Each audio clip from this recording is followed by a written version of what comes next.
Hey you guys, my name is Lindsay Herkert. I'm with Lindsay Herkert Photo Company. I'm a family and branding photographer in Austin, Texas. And today I want to share with you one of my favorite locations. It's the Long Center in downtown Austin. I have a few tips and tricks if you're planning on shooting here. So I love using this location for families, maternity, even a branding shoot would be incredible. It has so much variety in a short walking distance, and if you do want to walk a little bit further, you can use Butler Park as well. So then you have sort of a combination of an urban feel as well as a rural feel, which I feel like is a huge benefit to this location. Before I talk about the different places I shoot there, I'll just tell you that I typically have people park in the Long Center parking. I believe it's $12, but I have never had any trouble getting parking there. And they even have a link on their website that tells exactly how to get to that parking lot. And so it's really convenient when you're sharing that with your clients. So the other thing about this location is I always check on their website the schedule and make sure that when the hour that I'm shooting, there isn't a play being let out or a play starting, because then you would have a ton of people walking right where you're shooting. That would just be frustrating and difficult. There have been like 2 or 3 times that there wasn't anything on the schedule and we went there and they had like an outdoor party on the patio that wasn't, publicized, and we weren't able to shoot there. The first time this happened, you just kind of feel awkward and panicked. So I will say that now I always tell people or clients, if they choose this location, there's a small chance that there could be something happening that's not on the schedule. If that happens, we're gonna move our session over to Home District. So I have that in the background, I have it planned, it's like already set up so the clients know, just in case that happens, because it's like the worst feeling to get there and be like, oh no, what are we gonna do? And Home is only a couple minutes away if you're driving by car, so it's an easy shift. I have a video all about Home on here, so you can look for that if you want to learn about my tips and tricks there.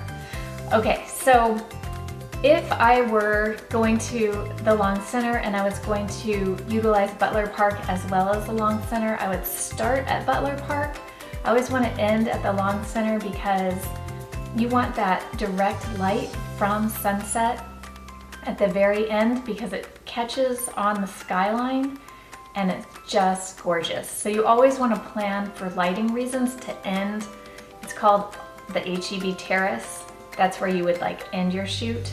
But honestly, if you wanted to have the whole shoot on the HEB Terrace, there's plenty there to work with. But if you just want to give a bigger variety in your gallery, then I'd start at Butler Park. Then you get that rural look. You can get some backlight and some trees, and then walk over to the HEB Terrace at the Long Center. I love the steel wall. I love using the windows there for reflection. It's also never really busy there, which is a huge plus. And sometimes if your clients want to do an outfit change, the building next to the Long Center is sometimes open with a restroom, but there's also a stairwell, and this is if they're adventurous and don't mind. If you're looking at the Long Center, it's to the right, and it's like down some stairs, and it's like a perfect little hidden changing place if they need to do a quick change. Oh yes, I love shooting seniors here too. This is a fantastic spot for seniors, especially senior boys, because it kind of has a masculine feel with the metal wall. So there's also a staircase right to the right if you're facing the Long Center. There's columns that you can utilize, and of course the city background. I don't think there's a better spot in Austin to get the skyline. It is just gorgeous. So I like this location because parking is easy, you get a ton of variety, you get a variety in your lighting too. You can have backlighting, you get reflections, which are really unique. and I don't think you get at every location. You get the skyline. The colors there are super rich. The only caveat I would say is if you are a light and airy editor or type of photographer, I feel like editing here works better if you're going for richer colors, so you might need to adjust your editing a bit to work with this location. So that would be my only caveat. Okay, I think that's it. If you have any questions, drop them in the comments. I love sharing my knowledge and helping you out so you don't get stuck in an awkward situation like a party happening at the location. Anyway, thanks so much, you guys.